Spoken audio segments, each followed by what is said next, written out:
There is about 1.2 billion people in India. That means that it's only China which has a bigger population in the world, and that makes India the second largest country in the world based on the population. Experts claim that India is going to have the biggest population in 2030.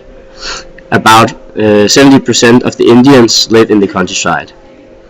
The biggest cities are Mumbai, Kolkata, Delhi, Chennai, Bangalore, Hyderabad, and Ahmedabad. All put together, there lives about 42 million people in these cities.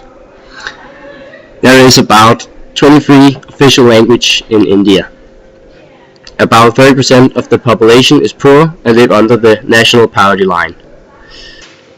A UN report says that 1 out of 3 of the poorest people in the world lives in India.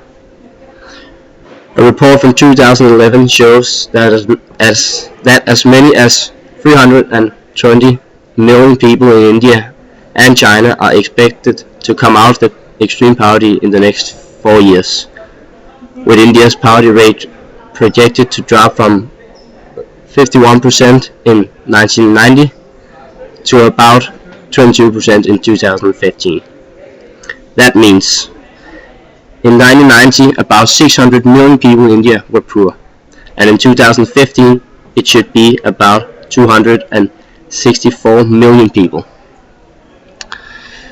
The poverty in India is very clear. If you look at the average annual income in China and India, in 1999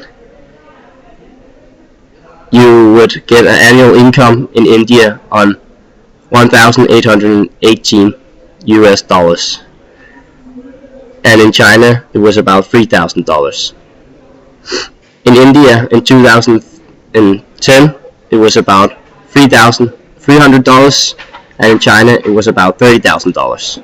So there's a very big difference on those countries. Der. Skal vi så laver vi lige en sliding overgang hvor. Hey, I would like to talk about the poverty in India and the difference between the rich and poor people.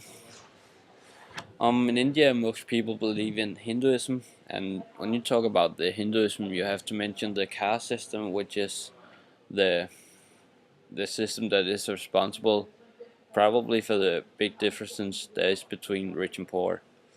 Even though the caste system actually was abolished in 1950.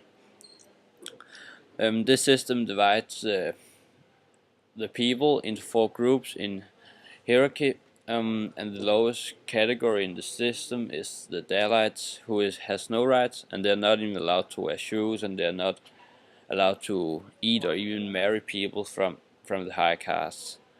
That means that the Dalits are not able to advance to a higher caste, and therefore the Dalits are those living in the slum and are not able to make a living of the things they have, and probably also why they are poor. And it's estimated that about 200 million Indians live in hunger. And even though India has experienced a big growth in their GDP, but it has only helped the already wealthy Indians, but also the new middle class. But it still leaves all the Dalits out of the equations, and that they don't they don't get anything out of it, so they just keep being poor. Yeah, and that's it.